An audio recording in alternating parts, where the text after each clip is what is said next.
on, everybody? Episode 7. Who would have thought we would have made it to episode 7? Gokhshtein Unfiltered. My name is David Gokhshtein, founder and chairman, and I guess CEO of Gokhshtein Media. I'm here with Farokh today. Farokh, what's going on, man? Rug Radio, man. I'm excited to do this one. Hell yeah. Thank you for having me. I'm always hyped to talk about NFTs some more. So I want to get right to it. Like, I'm not gonna, first of all, did Rug Radio start like on Clubhouse, or did it start on Twitter Spaces? So technically speaking, Rug Radio started on Twitter Spaces, but I've been hosting on Clubhouse before Twitter Spaces. There was no Twitter Spaces, like the tech wasn't out. Yeah. Right. With live social audio really popped with Clubhouse. So my rooms and stuff were always held on Clubhouse, and I was doing Twitter Spaces from June to like September, and then September was when like Rug Radio became a thing, a real thing. And then January is when we launched officially on January 11th this year. But it's kind of like you could say it was born after a continuation of everything that's happened the year before that. Were you surprised at basically how your space went ahead and took off? The space being the NFT space? No, not the NFT space. We'll get to that. But were you surprised about how Rug Radio went ahead and took off? Like, were you just doing it for fun, or you had every intention of, hey, No. I started hosting on Clubhouse at the end of December 2020. I started hosting things related to NFTs February 2021. Yeah. And then did it every single day, like literally every day. It's not even the quote or anything. Literally every day. That's all I could. Actually, it was peak COVID. Like, there's nothing else to do. So that's all we would do on Clubhouse. And then every single day on Twitter. So in a way, like, I was not surprised by the immediate sort of like success in a way. Like, people were really excited about it. Yeah. But yes, of course, if you ask me, I'm still pinching myself. I'm still surprised about the whole year and a half, how fast things happen. And Rug Radio falls into that category, right? If you zoom out of the just last 6 months. Sure. So definitely surprised and grateful for how fast it took off. But it was just, it's kind of born out of a joke, right? Like, because Twitter Spaces, Twitter Spaces kept rugging us. So like the tech, right? We remember the whole stuff. So it would literally end the room, boom. But it wasn't just like, now it happens rarely. But before, it was like every day, if you would host for like an hour or two, you'd get rugged 1 to 3 times. But after 6, 7, 8 hours of hosting, 10, 15, 20 times. So on September 19th, 2021, I was hosting like a 10, 12-hour long space. Yeah. And I got rugged and rugged and rugged. I'm relentless. I don't care. I just kept coming back. And then I'm like, and I kept saying rugged and back. And I'm like, wait, Rug Radio. That's perfect. And it's perfect because, rug being such a slang in our space, the crypto space, is forever, right? And I'm Persian rugs, like all that joke as well. So there's a lot of little things. And so I was like, let's build something out of this. So it was born in that space. But yeah, it's funny. It was like meant to be. I remember those days of being, like everybody would think like I'm just rugging the space. And I'm like, no, my phone is literally overheating in my hand. It's like melting in my hand. You know how you're trying everything possible. You're like, I had literally, somebody was telling me like, put ice packs on your phone, and I was doing everything possible to make sure that we can stay on this space and continue the conversation. So that's hilarious that the name was born out of Twitter's. Shout outs to Twitter Spaces for rugging you. I mean, now you got Rug Radio. I always thank Twitter. Thank you, Twitter, for keeping me alive. So I was in your spaces when you announced that you're growing out Rug Radio. When did you finally come to that conclusion and say, you know what? I've been on Twitter Spaces, and now it's time for me to push forward and create something that's dope as fuck. Like, I have my own media company, and I know how hard it is to build a media company. It took me 5 years to get to this point, but I started, listen, there were no retail buyers. Nobody was looking. I mean, I started 5 years ago and then built this. Where did you, like, when was okay, you know what? I'm going to build out Rug Radio. I mean, little backstory. I've been doing media for 10 years now. So I started my company at 17. I founded a media company. Well, started as an agency. but it's like marketing, branding, communication strategies online for persons and brands, whether personal or not, and whether tangible or intangible. So when I was 17 years old, I built a network of Instagram pages. In 2 years, I went from 0 to 10 million followers out of $200 that I had to start my business. Dope. And so I've been doing media. I started social media at 12. I went big at 15 on my Tumblr. Then Instagram started popping. That's when I moved on. But that whole backstory isn't every other interview, right? But it's like, so I came, this way, just quick background on media. So I was on Unfiltered Media and social media. And so I've been building brands on there forever. And so Rug Radio now, to go back to Rug Radio, like you said, I always knew kind of what it took to do the media and build a media brand and company. But when I saw the opportunity, because obviously we're already very successful with like Twitter Spaces and building an audience on Twitter, etc., I was already at that stage, right? I had waited quite a bit. And so when I saw the opportunity that day on September 19th on the joke space, which was ended up not being such a joke, right? Yeah. We're like, hey, what if I was to build, I'm like, okay, we're talking about decentralizations, we're about tokenomics, especially in September, everyone was all about tokens, yeah, and, you know, and so this and that and DAOs. And I'm like, well, is there a way to build over time a decentralized, you know, purely Web3 native media company, right? Yeah. Obviously, decentralization is a big word to use right away, but I'm saying over time, right? You work your way towards it. And so someone came on stage. I met my friend John. He's like, I know this woman called Mel. She's a genius. She came about tokenomic structures, which is true. She's been in crypto since 2013, you know, like early Bitcoin adopter and then early Ethereum adopter. And so I was like, okay. And she's like, well, yeah, we can build you a community that's tokenized and governed by DAO, where people can help you build a media company out in the open and make the decisions, but also own the content and the narrative. And so after this, like, we started having meetings every day. We're like, okay, we're doing this. I was like, let's go. This is my time. Like, I'm in a position in the NFT space where I have personally built a large audience and a brand for myself, like the Farokh brand, if you want to put it in some way. But there was nothing bigger than that. And I was scared that as an entrepreneur, I was scared that one day I would plateau, where like you reach a certain growth as a person, but what happens then? And what's the footprint that you're going to leave on the space, right? Because I really care about the NFT space. So I wanted to have something that would outgrow Farokh, something that I could leave off forever. And I was like, well, that's going to be Rug Radio and the Rug DAO, and then eventually one day Rug Media, right? And so we started going all in. And then we launched, you know, the December during Art Basil's the allow list process, and January 11th of this year, 2022, is when we minted out all 20,000 NFTs. So it was like the action to the reaction was very quick, like the execution of it. And so, and ever since, we've been rolling for 6 months or 7 months now, I guess, you know, where are we? August? Yeah. So it's pretty wild, but. And you have to think about it, like you're doing all this building in a bearish, you know, in a bearish market, obviously downtrend, especially for the NFT market. And yet you're still getting what are you averaging on Twitter Spaces? What it's about 1,100, right? 1,200. Yeah. In terms of like live. Live, we're doing anything from 600 to 1,000 something a day. But the thing is, on replay, every show even on Twitter gets like 2.5 to 5,000. But now we're broadcasting across all platforms. So it's just my show, the GM NFT show with Mando and Ovi. We rack in about I don't know, 35, 50K a week listeners. But then like across, we have 20 shows now on Rug Radio, right? Across different phone hosts. So they're smaller, but they're on the way up. So we get like 75 to some weeks if we go higher, like 100,000 listeners. But that's going to exponentially grow. I'm not worried about that, because that's micro to me, because, you know, we're early, and as a space where masses come in and adopt NFTs, there's going to be an adoption for, you know, consuming like content, participating with it in specifically the Web3 and NFT. So yeah. For sure.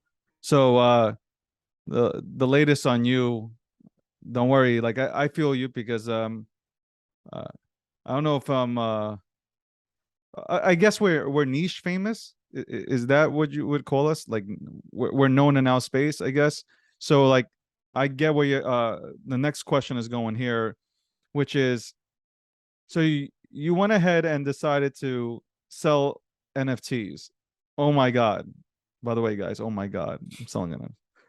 So you decide to sell NFTs, and you get this, it's fucking ridiculous. You get this backlash because you sold an NFT.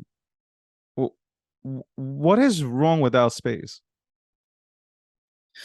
Are you not allowed to go ahead? Like, are you not allowed to sell an NFT? It's interesting. I think first of all, I think everyone is allowed to sell an NFT, and if anyone wants to Thank mint an you. NFT, Thank sell you. it, you should definitely go ahead and do it. Don't even think twice. Then the market decides whether they want to buy it or not. You vote with your wallet. I'm a big advocate for voting with your wallet. And so you decide whether you want to support Farokh or not.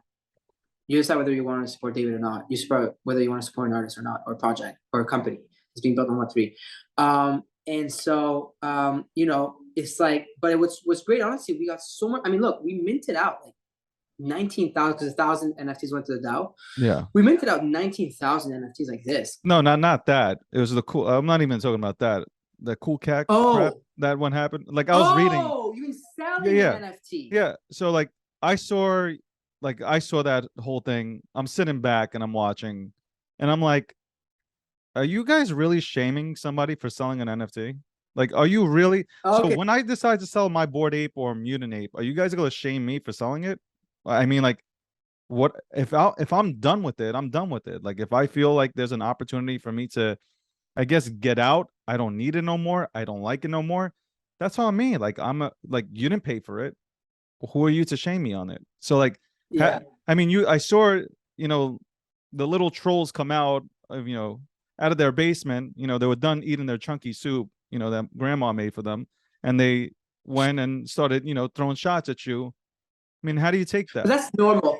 So, I mean, good question. And so about selling NFTs, you know, the thing is, you grow an audience, right? That's so big within the niche, right? Like you said, like it's pretty big. Like aside from Frank C and like 6529, I think I must be up to 310,000 followers. So it's like, that's it, right? There's not that many people that have a bigger audience in the NFT space. I would count Gary in, but the thing is, Gary had a huge audience prior to entering Web3, but still, he's up there too, right? And even him, every time he stops, before he stopped as a whole, like he was like, I'm done selling anything. He doesn't need to, but like, you know, every time he would get attacked and stuff. So what's interesting in the space is we've really just disallowed people with a large, like, I guess, influence or whatever you want to call it, or audience to sell an NFT. I think it's very wrong. And so what happened with the Coolcast last week is I decided to sell the NFTs because I round trip them, and it's my money, and I decided to take it so I can allocate it somewhere else, and also take the ETH. I mean, you know, we're a month away from the merge. I know your audience doesn't like Ether so much, but I'm an Ethereum bull, and I love Bitcoin too. No, I'm telling you, no. My audience, you see, the difference with my audience is, and that's why I'm, you know, a lot of Bitcoiner, or I should say Bitcoin maxis or toxic maxis don't like me. It's because, like, I'm not just Bitcoin. I'm open to everything. You know, like I love NFTs. You know, like all of it. I like tech in general, you know, exactly. And I don't call everything a scam. Like, I mean, like, I don't have that. So, but yeah, like my audience, listen, I go into spaces and they're like, oh, he's an ETH maxi. I'm like, I'm not an ETH maxi. I like tech.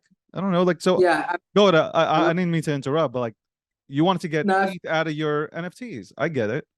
Exactly. And then, you know, hold the ETH, you know, or maybe put into other positions, whether it's art that I love or like just like other people and projects that I want to invest in, right? Because that's what NFTs allow you to do, is put your money into founders that you believe in, right? People who buy Rogue Radio NFTs, for sure, because they believe in what I'm doing and what my team is accomplishing, right? And so that's how I vote, right? And so, I did it. But the thing is, trolls will come out no matter what, right? It's about I think it was important for me to do it, and also to stand strong and be like, yo, that's my decision. I've held the NFT for a whole year.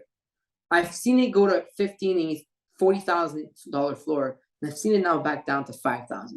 Yeah, I am within my right to sell it, right? And so that was kind of the message. And I think anybody, and I got a lot of people messaging me, thanking me, saying, "Yo, I was scared," because on a macro level, like, you'll see it happen to me more than you'll see it happen to other people because I have a big audience. So people will tweet about it.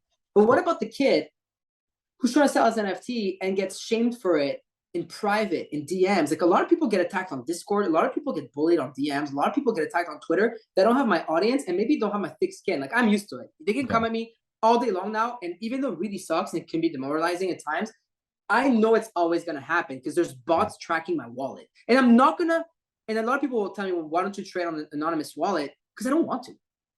Like, if the purpose of this whole thing is to be transparent and to do that, then why? And people are like, yo, you're stupid. You're selling from the Farokh verified OpenSea. Well, I'm like, yeah, and I will keep doing it. And I'm sorry if you're not happy about it, because that's just, it's my wallet, and I want to show people that this is how I do it, and that's that. And so if they're not happy, they're not happy. But yeah, that was really the message to send. It's like, yo, like, do your thing. It's your assets. It's your wallet. You own the tokens. That's the whole Yeah. purpose of the NFTs. Is that I own the token. Therefore, I have the right to do what I want with it. You know, it's sad because you have a lot of people that, so they shame you, and they'll go back and they'll look back at your tweet and they'll say, well, a year ago you were so happy about whatever Mhm. you know, you were happy about this project, you were thrilled, you were putting it out there, and now a year and a half later, you sold it. Well, that's my decision. Like, it doesn't mean if I sold something, doesn't mean that I don't like it. It's just I have an opportunity, maybe, just maybe, I can use that money towards, expanding my business. I can use that money towards buying land outside of.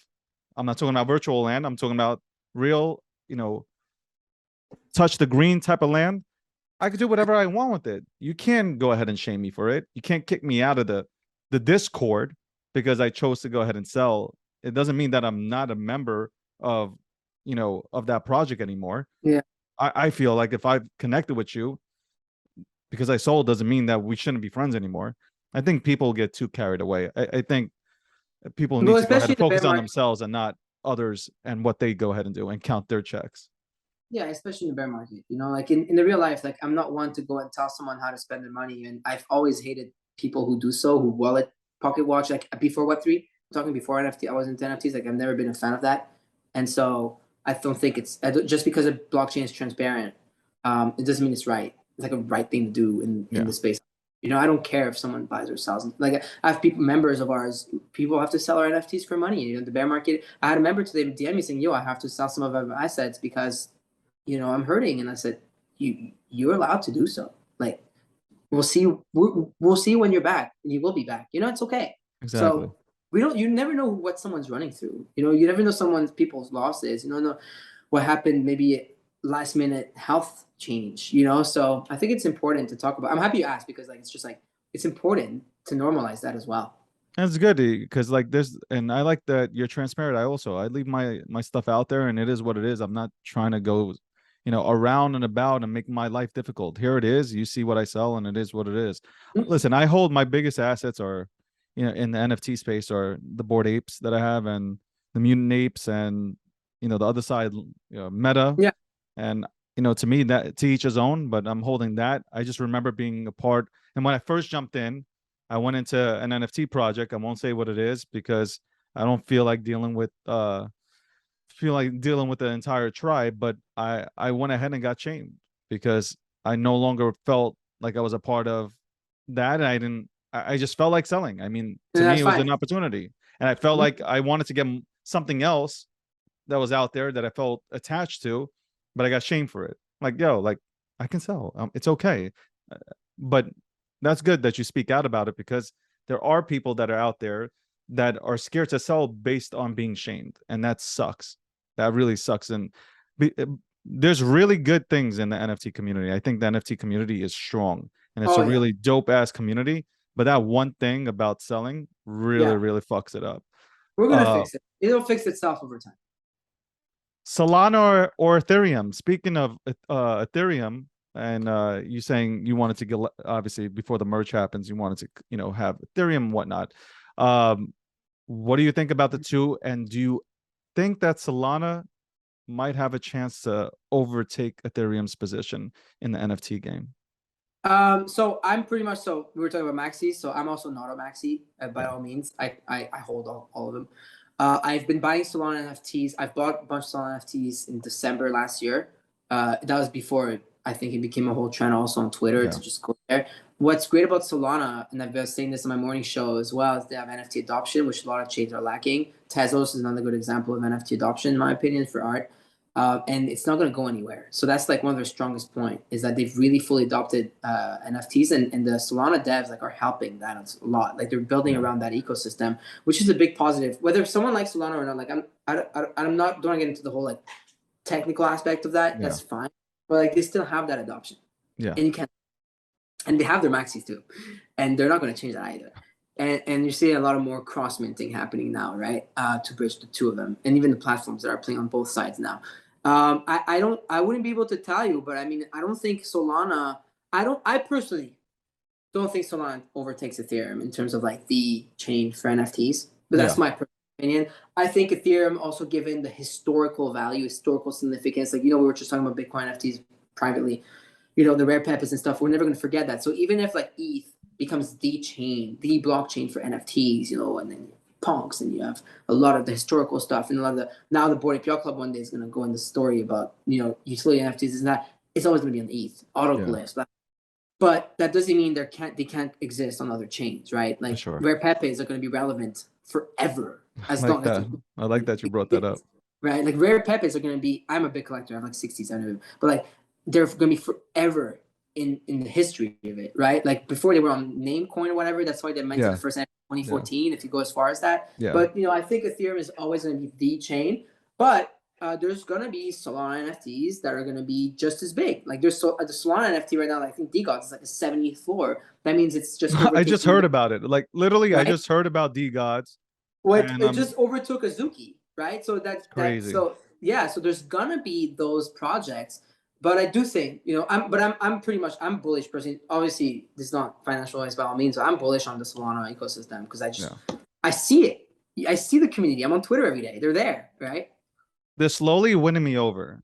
So like when Solana came out, I'm like a big tech guy, right? So when I see something, like I don't run to the hype. I just look things over, and it's just like every single time Solana would stop working, things would go wrong with it. Like I was just like, man, you have so much VC money in this goddamn chain. Like it should be, it should be able to keep up with everybody else.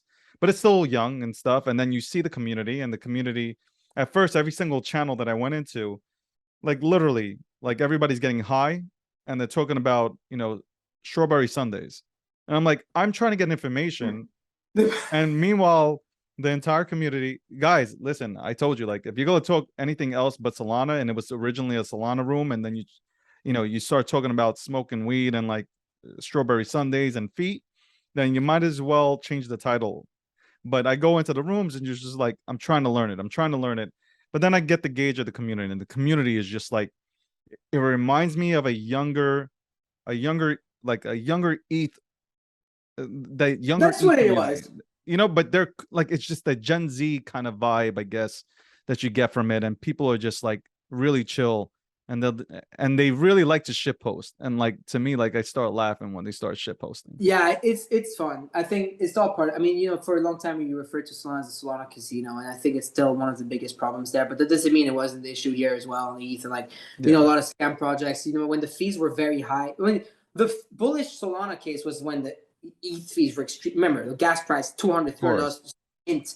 Like it was just to send an asset to someone, you're paying $300. Correct.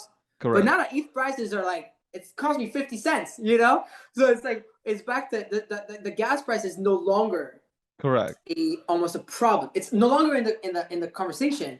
But it's just like, I agree with you, but I think it's maturing. So I think if it's important, like, I'm sure people weren't giving ETH NFTs a chance just a year and a half ago, right? Yeah, it's maturing. That's for sure. Even now, like ETH NFTs have a ton of flaws. I mean, the amount of rug pulls and bad stuff we've seen and bad actors are enormous. But what does that mean? That the whole ecosystem as a whole is just going to crumble and we should not use it? No. So I welcome that in Solana as well, and I see the energy. And you know what? I like it that the Solana devs are really like NFT bulls, and that they're helping out. So I think it's good to be like curious, right? I like what Solana is doing with opening up the Solana store in New York City. Like that Solana store as one person. I mean, like that. I think mass adoption, it'll help a lot. Solana's really for sure. Like that's a derivative. Somebody said that's a derivative of Apple.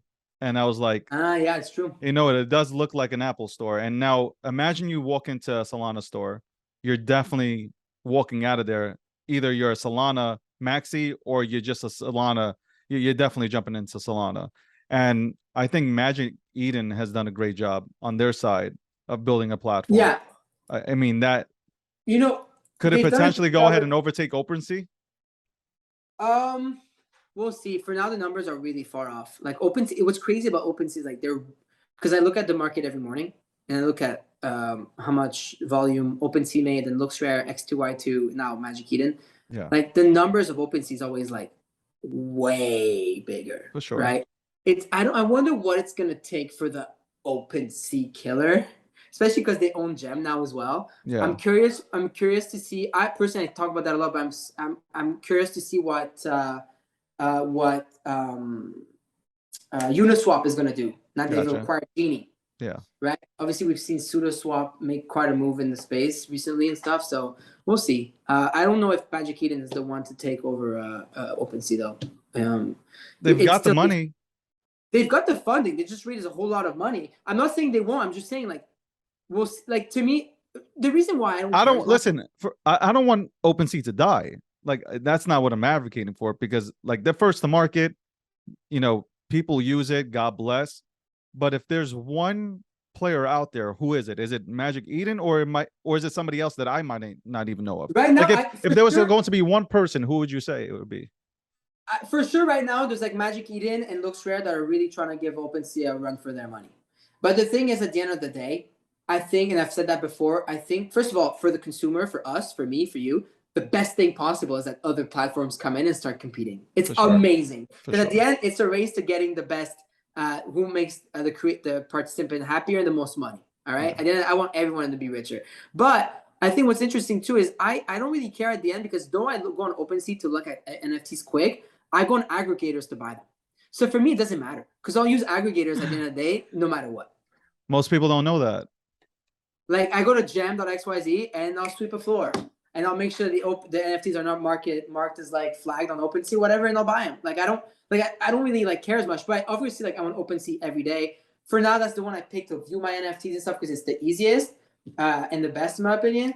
But like, I still shop on an aggregator, unless I'm buying one quick thing on OpenSea, but I shop on an aggregator. So it doesn't matter to me.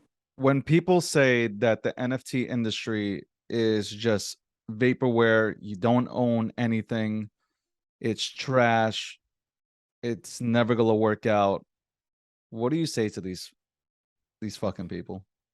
I don't. If anyone's going that far, I don't even entertain it. It's too bad. They'll understand. One day, the people were saying the same thing about the internet. People said the same thing. I know people use the internet example a lot, so whatever. But like, I'll give you an example that happened to me. It was in 2014 when I moved all my operations to Instagram at the age of 17. I was trying to build a business on there. Everyone was like, "Why do you need Instagram? Why would you?" I was like, I would go to businesses. I would cold email and be like, "Hey, I'd like to advertise your brand on my Instagram page. 100,000 followers, blah blah blah." Before it was even a thing. Now I tell you the thing. It's like, oh wow, really? Duh. But like before, it was like, what? So just so you know, I would message people like, "Why would I need Instagram? It's to post picture of your dogs and your food." And I'm like, no, no, no, no. Instagram is probably the best way in 20 was what 27 14 to advertise your brand because that's where kids like me are on all day long, etc. And they didn't get it right, and I was laughed at. Now name me one fucking business that doesn't use Instagram. You can't because all the businesses that need both for the ones that are B2C, B2C businesses need social media. Same thing for NFTs. People are saying it's vapor, this and that, but what they don't understand is NFTs is technology. Whether they're on Solana, Ethereum, whatever the fuck, Polygon, man, any other chain that will come back one day, whatever it is, the NFT, the non-fungible token, is a technology, and the blockchain is just you're not gonna be able to avoid it. There's gonna be a point in time where you're all gonna be using the blockchain without knowing you're on the blockchain. Because that's when we're going to get mass adoption. You're seeing Facebook, Meta, they're now partnered with Flow, they're partnered with I Polygon was going to Matic. ask that. I was Exactly. ready. Yeah, I was going to So it's ask you like, about Flow. Flow. I mean, like, listen, I know about Flow blockchain. I mean, they were in Top Shop. That was like one of my first, endeavors into NFTs where I completely sure, for a lot of people. FOMOed in, like literally bought every basketball trading card NFT possible. And like literally it's worth nothing, but it is what it is. Hopefully it makes a comeback one day. If it It doesn't, it onboarded is so what it many is. people, though. It What? onboarded a lot of people. Say that again. Top Shot onboarded a lot of people. Yeah, for sure. For sure. Like I was in there. Like every day I was scouting, looking for cards, trying to get a LeBron James because Pranksy, he was like, Yeah, so I heard. I'm gonna tell you, I got into it because of him. It was Ken Bozak who told me to contact Pranksy because he within 1 week he made like a stupid amount of money. I won't say it out here, but he made a stupid amount of money in like 7 to 10 days, something like that. So I contact Pranksy. I'm like, bro, like, how do I do this, man? Tell me, where do I start? And he's like, all right, look, just go after this, and this. This is what you need to be looking at. So I'm on there. Listen, I like basketball, but I have I know like the major names. I don't know everybody else. And like I'm on there, I'm shopping, I'm getting stuff, and like I can't wait until like they're dropping these packs. Like I was really, really into it. For a minute, they had everything, and then I don't know what happened. It's just like I guess maybe because they were having hiccups and all that stuff, it all just kind of slowly, it kind of like disappeared. The price obviously went down, and then I just started to get into NFTs. You know, I just started like getting everything. I FOMO'd into everything. Like I'm telling you right now, everything possible. Like anything that was coming out, boom, I'm getting it. You know, I just feel though like now obviously I know better. So 2.0 comes out. I'm not chasing every 10,000 PFP, but I'm not looking for utility. I'm not looking for a roadmap. Because like I hear that a lot from people. Like I actually want to buy some 101s. Like I think 101s are cool. I think they're gonna make a really nice comeback coming into the next, I guess, bullish trend that we have. I'm looking for that kind of stuff. I don't need a roadmap to go ahead and buy a Beeble like piece, like, or whoever else that comes out with a 101. How do you feel? Like, do you need like a utility and a use case to buy art? So to buy art, no. To buy into a project, probably yes. So if I'm buying straight for the art, I'm buying straight for the art. I have a Beeple. I have an X copied edition. I have a few edition. I collect. I have my punk. To me, my punk is art. So I don't want my punk to ever have utility. Are you ever getting rid of it? Never. There's nothing that's going to ever make me get rid of my punk. I offered you 22,000 Ethereum. Would you get rid of it? Absolutely, because I would just upgrade it to another punk. Are you kidding me? And so I that's for sure. You can't say never. Got to be a more for you. So I got this guy now. And so before I had another guy, and before that another one. So that's my V3, but that's because I upgraded, right? So I always want to make sure I have a punk, because to me that's really historical and such, and it means a lot to me. But you know, there are some collections that you acquire based on the utility of it, right? The thing is, the problem is in 2021 is kind of like ICO, right? It's like there's a boom of like roadmaps, and what people didn't realize, all those kids that were launching projects. I'm thinking kids because there are a lot of young people like in their 20s. I'm a kid. I'm 27, and so they launched businesses. Like they had a roadmap, and this. When you think about it, if you're raising money, and it's not even a raise, it's a sale, because you're cash at hand once it's sold out. It's not a raise, and you have a roadmap and you make promises. That's called a business plan. Correct. Would you? And then they go ahead and they do nothing. Would you go to A16Z, go on a raise, blah blah, or any other fucking VC, and then you raise money and then you do nothing? No, that's when it starts. That's when you have to start building the damn thing. Correct. And so, though I will still buy NFTs that have utility forever, I am way more meticulous, like you said, as per where I throw my money, which goes back to the conversation of selling projects off, so that I can reassess my positions into projects I think are solid. And so like it's kind of both. Like if I'm buying for the art, I'm buying for the art. Like I'm buying an NFT soon. The guy I commissioned a beautiful, huge painting for my apartment. Comes with the NFT. The utility, I guess, I say, they got the physical, and I'm buying the art. I don't ever want anything from the artist because it makes me smile. It makes me happy. That's the emotion I get out of it. Or another utility for some people, for the art they buy, is it goes up in value. The people buying a copy right now, it goes up in 10 years. That's utility, right? But for some projects, though, if you're going to make promises and such, I expect, and I would buy for the utility, yes, but very little now. I'm very careful about that in the word utility as well. Let me ask you, going to utility and roadmaps, what do you think about Yuga Labs and what it's done in like 13, 14 months to go from, here you go, Bored Apes to me, it's an empire within the $4 billion rate. Yeah. I mean, like they literally, you looked at the CryptoPunks and they were the standard, right? You have a CryptoPunk standard, right? And then all of a sudden here comes the Bored Apes and kaboom, just like annihilates within 12 months, buys out its competition. Where do you, number one, how do you view Yuga Labs and obviously the Bored Apes and everything else within the ecosystem, and what do you see it going? And then I have another question for you. So I was there from the get-go. I bought my first Bored Ape for 0.3s on May 1st, and my second ape and my third ape on the same day for less than 1.5 ETH total. On May 1st, 2021, when it minted out, I was one of the first like active participants in the Bored Ape ecosystem. Literally, like it's all like there, and we host clubhouse rooms for the apes. We're the first people to host the room. So yeah, and so obviously, I think like anyone, whether you like them or not, yeah, you can't like not acknowledge the growth. Like sure. to go from 0 to $4 billion valuation within a year and a half is extreme. Obviously, full disclosure, I invested in the round. I have an ape, I have 2 mutants, and I have a coda and about 6, 7, 8 like other side lands as well, and the punk.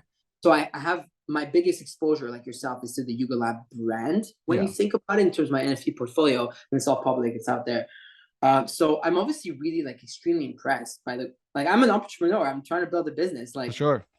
It's tough, like especially in the eyes of everyone, right? And so it's not easy. I think they hit the perfect timing. Like you said, there was just the punks. The punks were 20 ETH floor back then at 4K ETH, something like that. Around 50K to 60K a punk floor back at the time when the apes came out. So what were kids like me gonna buy in if we couldn't buy punks? We needed something. Exactly. And the apes came, and bang! Like it started the whole utility-driven 10K PFP craze, right? Sure. And it was based on punk, which is why punks are so based, because punk is the like poster child, right? For sure. And so yeah, man. I mean, I can't knock that. Like obviously I'm a holder and all that, but like aside from all that, the holder bias, like there's a reason why I'm a holder. Is again, I'm voting with my wallet. Yeah. And so I think that they've done an incredible job at building this community, and you know it's gonna be tough, of course, now to get the next leg up. Yeah. I'm not a gaming expert. I'm not a gamer, but hey, it's gonna be crazy to see if they can manage to do that. You raise at a $4 billion valuation, obviously that's inherently extremely high, right? It's the highest seed round raise ever. It was a seed raise of $4 billion valuation already. That's it's massive. And so it's going to be very hard to match the expectations, and we'll see if they can do it. But one thing's for sure is like you can't knock it. Like, I don't think anyone, like, whether they're on the side of pro or against. I'm not a fucking gamer at all, but I'm gonna tell you right now, when I went on to that free pass or whatever it was called, I did it, went on. I felt like I was in the movie Avatar. I was running around in his body. I had no clue what I was doing. Like, I'm gonna tell you right now, I had no clue what I was doing. I was just pressing WASD all over the place. I'm knocking into people. I'm knocking their drinks out. Like, I have no clue what I'm doing, but I had fun. The one thing that the whole journey, I had fun. And there are a few other people that were in there having fun with them. It was a really, and then you can see, like, I have a coda too, right? I'm like looking at, oh, there are good codas and there are bad codas. Like, obviously we don't know everything that's going to happen within this space, but like, you got to get me, if I'm addicted to it already and I only played it a little bit, I'm not a gamer. I'm telling you again, I can see people saying, you know what? I got to get in this. I really got to get into this, which leads me to, lead me into this point. I want to get your opinion on it. So you have Ryder Rips, who is ripping, pun intended, I guess, ripping apart the Bored Apes and Yuga Labs and saying that, they're racist. Essentially, they are racist. I don't like watching that video that came out, and this is not because I hold a Bored Ape or have mutant apes. It has nothing to do with that. If somebody was really racist, I'd dump it. I would dump it at all costs. It doesn't matter to me. I'm based on principle, but I honestly don't see it. I don't see it. I think this is something where somebody has done something really good, and somebody's trying to take a shot at them. What are your thoughts? Do you think Yuga Labs? You think the 4 founders? You actually think that they are racist? No, I don't think so, actually. I don't have an extremely strong opinion on that. Of course, like being in the position I'm in, I get tagged a lot, and I'm in the middle of the whole thing, right? As a holder with a very big voice, which goes back to our first conversation here. So obviously I followed it all. Obviously I have a daily show, right? So we cover topics, right? We've had the conversation, the lawsuit, etc. It's impossible to miss it. I don't think so. I personally don't. They can correct me down the line if I'm wrong. I'm happy to go back and be like, wow, I was completely blind and stupid. and I was wrong. Yeah. I don't think people like that. But yeah, I don't think that's the case. I've read into it. I'm not an ignorant either. Like I actually try to like read into it. I'm not trying to ignore it. I think the worst thing you can do, even as an investor, is turn a blind eye to it. Correct. Because if there are people who genuinely feel that way, then I think it's proper to, whether you accept it or not, or agree with it or not, or like them or not, it's the first step is acknowledging their feelings and how they feel about it. Yeah. But then, some people have different agendas and intentions. And, I think some people genuinely do not like and appreciate how they look or certain symbolism. But there are some people who I think maybe doing it just to do it and just to have that behind it. Right. And I'm not pointing fingers, I'm not naming names.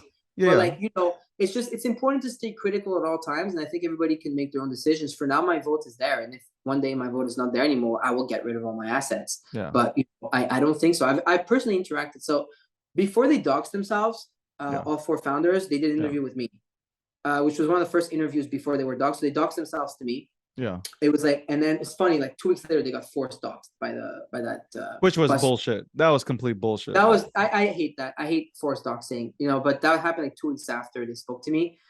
And so we did a whole article, Rug Radio, etc. And we chatted, and we talked about it face to face with Gordon. I was like, how do you feel about that and stuff like that? It's, you can tell the guy doesn't like this at all. It was like fucking him up. Like he didn't feel good about it. Like literally, I thought at that point to cry. I'm not gonna lie. Sorry, Gordon, if you're hearing this, but like in his voice, I was like, my girlfriend's Jewish, and so I'm not Jewish, but like my girlfriend's Jewish. So I'm pretty tight. Like I'll do all the celebrations. I do them all, right? The Hanukkah and the Pesach and everything. Right? I have a lot of Jewish. I'm Jewish. I mean, like it is like, and I'm not offended. And so I spoke to Gordon about it. So it's like, I don't see it, but it's fine. If other people want to see it, they can see it. But I don't like a lot of the fighting there is. I think this is really overblown, big time. I think so too. And I you know what, I think that I think we could do better. That's it. Like but it's just like never ending story. But at some point, it's going to get old and people are going to move on. I just, being that you are big in the NFT space, I wonder if you're confronted with that question and people are like, what are your thoughts? Like, what do you do? And that question, being that you are a leader in the NFT space, you have to say it. Like at some point, you have to give your own take. Just this is my honest thoughts. Like this is really my own. I mean, we're live, right? That's not recorded. No, it's recorded. Like this is honestly my. And you asked me point blank. You didn't send me the questions. I didn't even know what to expect when I walked in with you. Like another interview, and it's like those are my thoughts, honestly. Like, and they can change though. Just like how I can like a project and a year later don't like it. For sure. I think listen, I appreciate you being transparent, because like this is a show that, literally I've had this show for a very long time. It took a year break to build my company. You're building a company. Media companies are hard to build. These are not things that, everybody thinks it's fucking easy, but like, all right, if it was easy, everybody fucking have one. Profitable media companies are hard to build. Exactly. Let me start talking about the magazine. Let me start talking about a magazine, not a revenue leader at all. But, now you have the technology available to you in order to build out, right? You have people, again, I was in that spaces when you were, you were literally telling the whole world, hey, this is what we're doing. You had a bunch of people that I know the names, the guy from Mashable, like that was really cool. Yeah. Listen, God bless. I sit from the background, like, I have a media company, but I'm rooting for him too. Like if these people are trying to make something that'll deliver education to the public, why not? Or give somebody an opportunity, why not? Which leads me to like Bitcoin. I wanted to talk about Bitcoin real quick. By the way, do you hold any cryptocurrencies besides ETH? Yeah, of course. Yeah, of course. Oh, so he's balling out of control. He's just being modest. So okay, no, but that's why he's getting apartments all over the place. I mean, no, I don't want to give advice, but of course the usual suspects like Bitcoin, like Yeah. And I have Bitcoin NFTs. So I have a large exposure to Bitcoin NFTs, like significant one that's consistently growing too. So you said you have like how many? 60,000 rare pepes? Or no, 60. I'm kidding. I'm just messing. I'm like top. It's funny. I went to the rare pepe, like the pepe.what the fuck, like directory to see rankings. I think I'm like top 100 fake rare card collector. Like I just love it. That's dope. Jason Williams, shout out to him. Yeah, of course. he got me into Red Pepe. He was like, yo, you got to get this. And I'm like, really? He's like, yeah, you got to get this. This is gonna be unique. I got one. I got a few. But my thing is, okay, so this is what I battle with Bitcoin maxis. Okay, I'm a Bitcoiner, and what that means to me, at least, is I believe in Bitcoin and that it will fix the monetary system. It might not happen today, but 10 years down the line, I really do believe that. Okay, in my heart, that's what I believe. You believe in what you believe in, God bless you. Like, I'm not going to change your beliefs. We can have a debate, a mature debate, and we can shake hands if we agree to disagree. But besides that, so you have Bitcoin maxi, toxic maxis say that NFTs are pure shit. But if you build them on Bitcoin, NFTs work. What are your thoughts on that shit? I think it's nonsense. I think like NFTs are a technology. They're gonna live on every and like we joke about Cardano NFTs, right? And stuff like that. Like it's like NFTs are technologies that are gonna live on every chain. Yeah. Like Tesla's is crushing it with the art. You want good art? Like go to Tesla's. Like but they're saying like you can't build it on any other chain. Like it does not work on any other chain except Bitcoin. Yeah, no, I disagree with that. I mean, I strongly disagree with that. I think you can tell with where I spend my money. But again, I'm not against Bitcoin NFTs either. But I think Ethereum, the chain itself, allows a lot of flexibility in building versus Bitcoin. Whereas Bitcoin is just, for me, I'll hold all Red Pepes and I'll hold some Bitcoin. But like everything we're building, like Rug Radio and the DAO is an Ethereum company. Correct. That's not it. It's an Ethereum company. Yeah. And so because it allows me, in my opinion, to build everything I'm trying to build on the media side of things on that chain. And I believe, personally, that's the best chain to do so. Now, if someone doesn't believe it, they can go and replicate it on Bitcoin blockchain. It's no problem. But you can't build a whole tokenomic structure and stuff because they only believe in Bitcoin, right? They believe every other thing is a shitcoin, no matter what it is. So, yeah, but, Ethereum has the audience that you're looking for. Of course, Ethereum has everything we're looking for. You can't go to another, like, so somebody will say to you, well, you have a huge following. You can go onto this chain and you can build on here. But then the people that don't know you, that are passing by on Ethereum, because Ethereum has a huge audience, why would I not take advantage of that and build on Ethereum? Like, so people don't get it. Like, from an entrepreneurial mindset, like, you're an entrepreneur, you're building. They don't get it. Like, you're putting yourself in a position of maximizing and making sure that what you build stays around longer than you, right? I think ETH is digital currency. Like, I think, I'm an internet kid. Oh, here we go. I mean, I've been making memes since I'm 12 years old. Like, I'm an internet kid. And for me, like, that's it, man. ETH is just a digital currency. Like, it's the cash of the internet. Like, it's our dollar. You know what I mean? It's what we fucking use. But somebody's going to say that Bitcoin is. No, I don't think so. But it doesn't mean it's not going to be it. I'm very good at what I do, but that doesn't mean I'm good at what you guys, like, traders do, right? And so I follow, and that's why I just hold. Yeah. I'm not trying. I'm with you. I'm a holder. I DCA and hold. Exactly. And so it's just like, I think internet money is ETH, So the flippening, does it happen? Again, that honestly, I'm not well versed enough to speak on that. Do I want like ETH one day market cap to flip Bitcoin? Fuck yeah, it's better for my pocket and for the pocket of my fan. But like, no, but but it's like, will it happen? I don't know, and I don't even think, to be honest, between you and I don't think I'm well versed enough to come and speak about it on your show. It's insulting even to people who know better. Nah, it's you know what, that's the one thing about my show is that what I want is real talk, not somebody prepped up and like, oh, I'm gonna have the answers for you and like it's going to be generic. No, we're gonna have a fun time. You're gonna drink your drink, I'm gonna drink mine, and we're gonna sit back and we're going to kick it. And I, you know what? I think the ecosystem that Ethereum has built, you're building on it. A lot of us are building on it. Like, there's a lot more.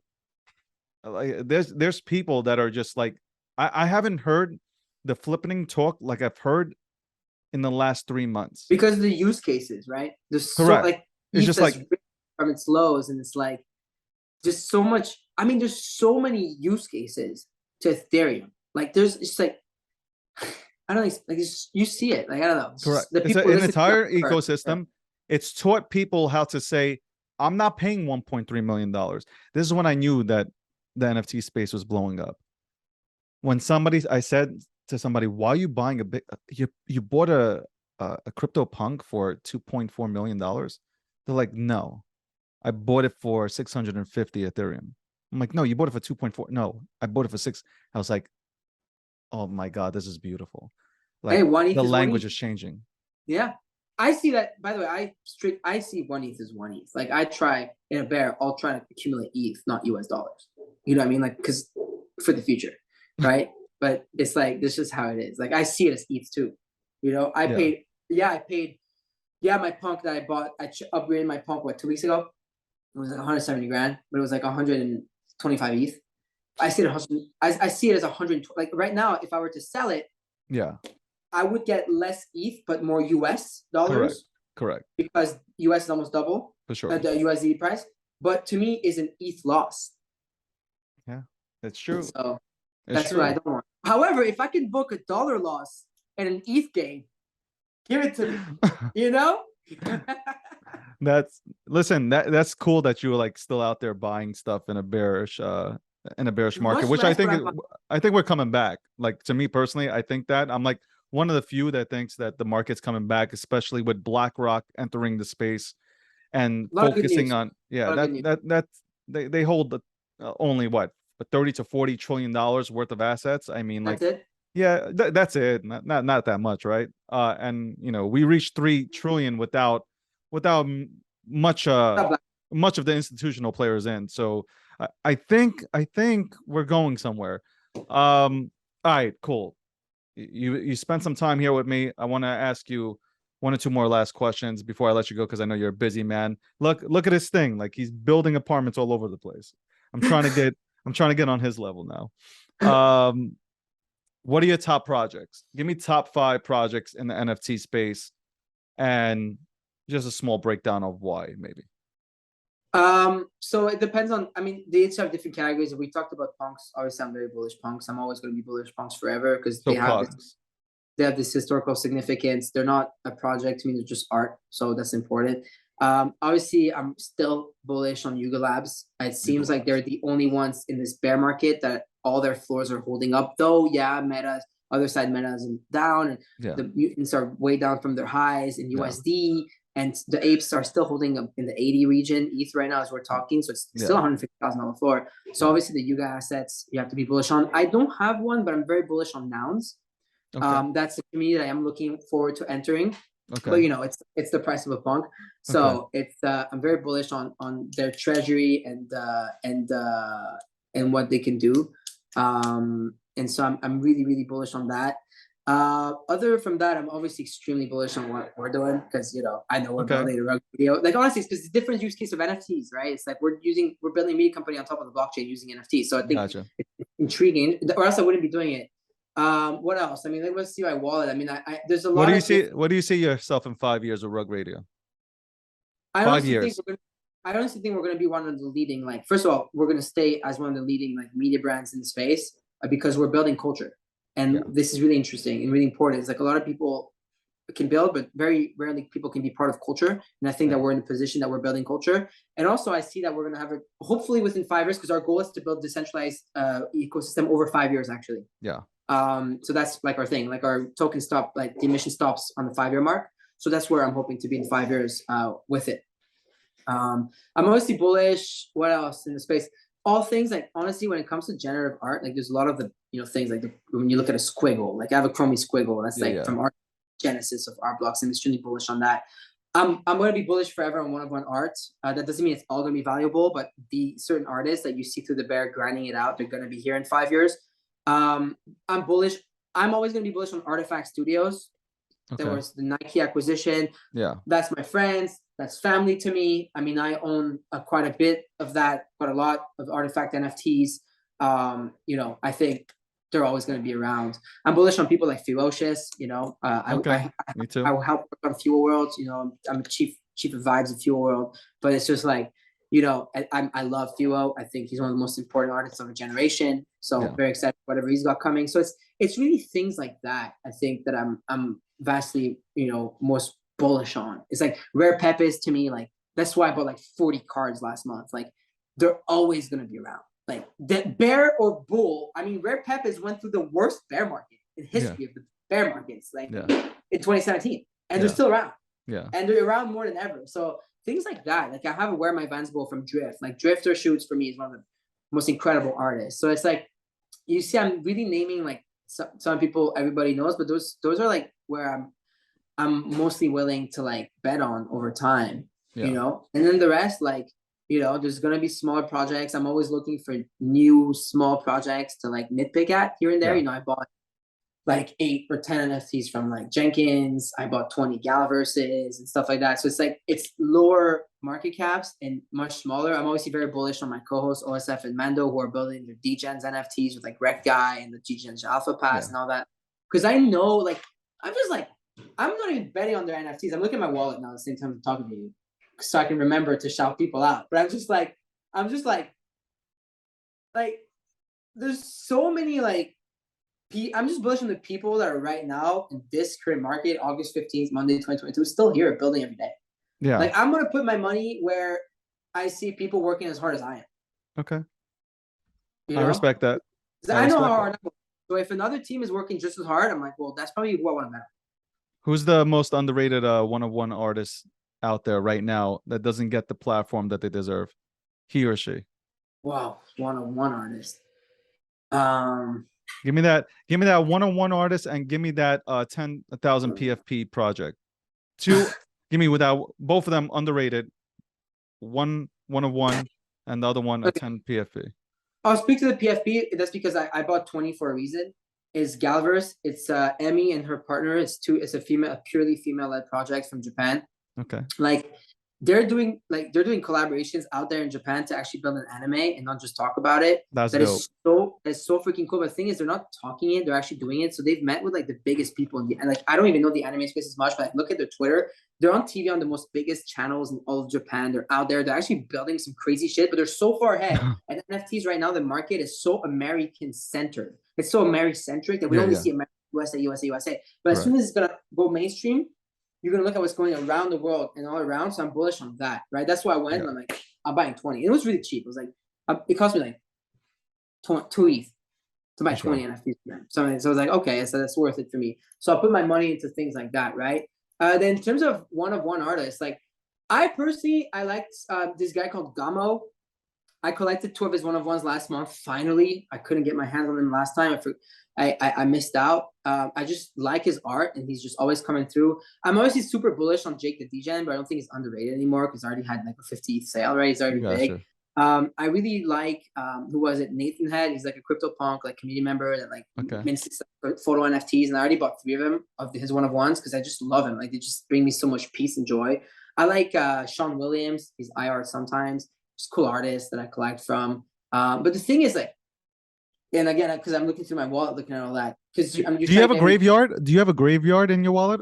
Also, oh, yeah. Do you have like you have the cemetery like I do, like which like my wallet those NFTs are never coming back.